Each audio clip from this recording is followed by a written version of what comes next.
अस्सलाम वालेकुम। Welcome to another biology lecture. और आज की इस वीडियो के अंदर हम डाइजेशन इन लार्ज इंटेस्टाइन को डिस्कस करेंगे। होपफुली आपने प्रीवियस वीडियोस देखी होंगी जिनमें हम स्मॉल इंटेस्टाइन तक फूड जिन प्रोसेसेस से गुजरता है वो डिस्कस कर चुके हैं। इस वीडियो में हम देखते हैं कि फूड जब लार्ज इंटेस्टाइन में एंटर होता है तो उसके साथ क्या क्या प्रोसेसिंग होती है, किन चीज़ों की एब्जॉर्प्शन होती है और जो वेस्ट प्रोडक्ट है वो कैसे स्टोर होता है, कैसे एक्सक्रीटेड होता है out of the body. Okay, आप जानते हैं कि एलिमेंट्री कैनाल जिसे हम डाइजेस्टिव ट्रैक कहते हैं, जिसमें डाइजेशन होती है, वो माउथ से स्टार्ट होता है और एनस पे जाके एंड होता है। So large intestine is the last portion of digestive track और एलिमेंट्री कैनाल और gastrointestinal track. So large intestine सबसे लास्ट पोर्शन है और इसके फर्दर कुछ पार्ट्स हैं। इसको फर्दर कुछ पार्ट्स में डिवाइड किया गया है, which is caecum, colon, rectum and anus. So definitely हर एक रीजन का अपना अपना फंक्शन भी है।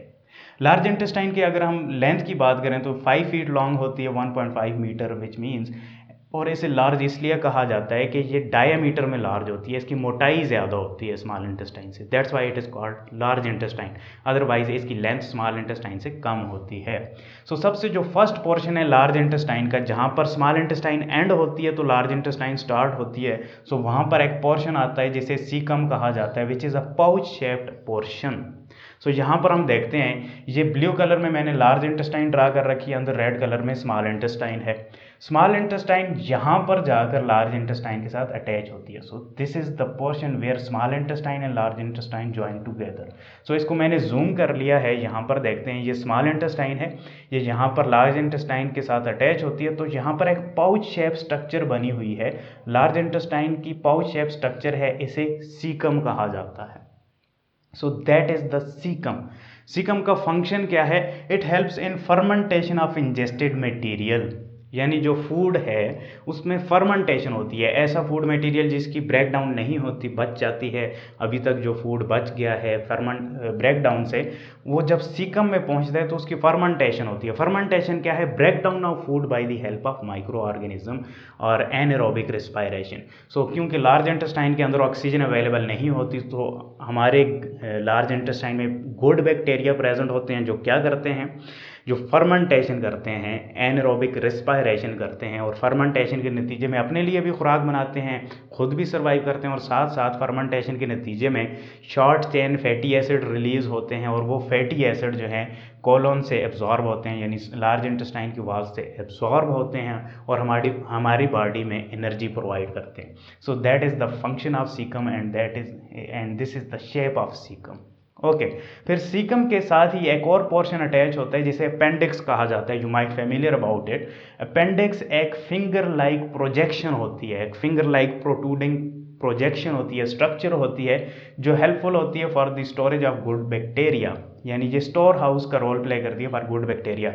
अभी तक अपेंडिक्स का कोई ख़ास फंक्शन नहीं बताया गया था, बट जैसे जैसे स्टडीज़ की जा रही हैं तो बहुत सारे इसके फंक्शन सामने आ रहे हैं, जिनमें एक बहुत इंपॉर्टेंट फंक्शन ये है कि अपेंडिक्स जो है गुड बैक्टीरिया को स्टोर किए रखते हैं। यानी बाज़ औक़ात आपको कोई डिजीज़ होती है जैसे डायरिया वगैरह, तो आपका whole intestinal system wash out हो जाता है। सो गुड बैक्टीरिया भी फीसेस के साथ निकल जाते हैं। तो यहाँ पर कुछ गुड बैक्टीरिया स्टोर होते हैं। जब आप दोबारा से सेहतमंद होते हैं तो यहाँ से बैक्टीरिया अपनी ग्रोथ दोबारा से करते हैं। सो सारी लार्ज एंड स्मॉल इंटेस्टाइन को ऑक्यूपाई कर लेते हैं। सो एनर्जी जनरेट अपने लिए भी करते हैं और आपको भी डिफरेंट। और गुड बैक्टीरिया के बहुत ज़्यादा फ़ायदे हैं। ये फिर वीडियो किसी में हम स्टडी भी करेंगे कि कितने ज़्यादा जो फ्लोरा ऑफ बैक्टीरिया हमारी बॉडी में प्रेजेंट है उसके कितने बेनिफिशियल इफेक्ट हैं। ओके, फिर नेक्स्ट स्ट्रक्चर है colon. Colon is the largest portion of large intestine. Large intestine का सबसे जो लार्जेस्ट पोर्शन है ना, वो कोलन है। सो सपोज इसको मैंने यहाँ पर ड्रा कर रखा है, ये लार्ज इंटेस्टाइन है, स्मॉल इंटेस्टाइन लार्ज इंटेस्टाइन के साथ अटैच होती है, फर्स्ट पोर्शन सीकम। सो ये होल लार्ज इंटेस्टाइन है। सो यहाँ से ऊपर जितना पोर्शन है यहाँ तक ये सारा पोर्शन कोलोन कहलाता है। कोलोन को फर्दर डिवाइडेड किया गया है बट यहाँ पर हम डिस्कस नहीं करते। So it is the largest portion, इसलिए सम टाइम लार्ज इंटेस्टाइन को कोलोन भी कहा जाता है। और कोलोन के अंदर एब्जॉर्प्शन ऑफ वाटर होती है, यानी जो वाटर अभी तक एब्जॉर्ब नहीं हुआ उसकी एब्जॉर्प्शन यहाँ पर होती है ताकि जो फीसेस हैं उसे हार्ड किया जा सके, स्टोरिंग एबिलिटी ज़्यादा हो सके।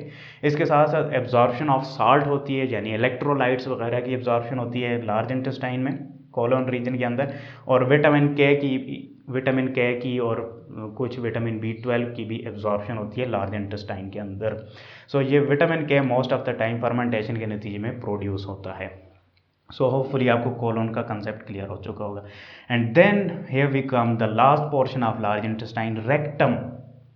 Rectum, remaining wasted food is stored in rectum portion of large intestine for excretion।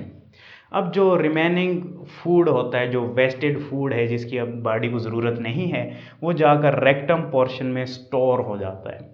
ठीक है, ये यहाँ पर एक पोर्शन होता है लार्ज इंटेस्टाइन का जहाँ पर जाकर वेस्टेड फूड स्टोर होता है, और स्टोर होने के बाद जब ज़रूरत होती है, जब व्हेन यू फील और when you desire to defecate, तो वो एनस के रास्ते, which is a small opening, anus के रास्ते बॉडी से बाहर एक्सक्रीटेड आउट हो जाता है।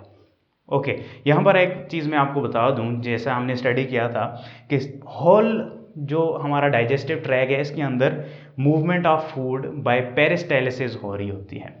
पेरिस्टालिसिस मैंने आपको बताया एक वेव लाइक कॉन्ट्रैक्शन होती है, यानी यहाँ से कॉन्ट्रैक्शन हुई, फूड नीचे गया, फिर यहाँ से कॉन्ट्रैक्शन हुई, फूड और नीचे गया, फिर यहाँ से कॉन्ट्रैक्शन, फूड और नीचे गया, तो इस तरीके से फूड मूव करता रहता है। सो रेगुलर पेरिस्टालिसिस होती रहती है।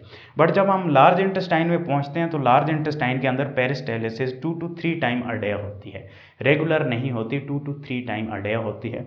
यानी शॉर्ट पीरियड ऑफ टाइम के बाद एक पेरिस्टालिसिस मूवमेंट आती है, फूड को लेके जाती है, और इसके नतीजे में फूड रेक्टम में जाकर स्टोर होता है, और फिर इसी के नतीजे में आपको डिज़ायर होती है टू डेफिकेट।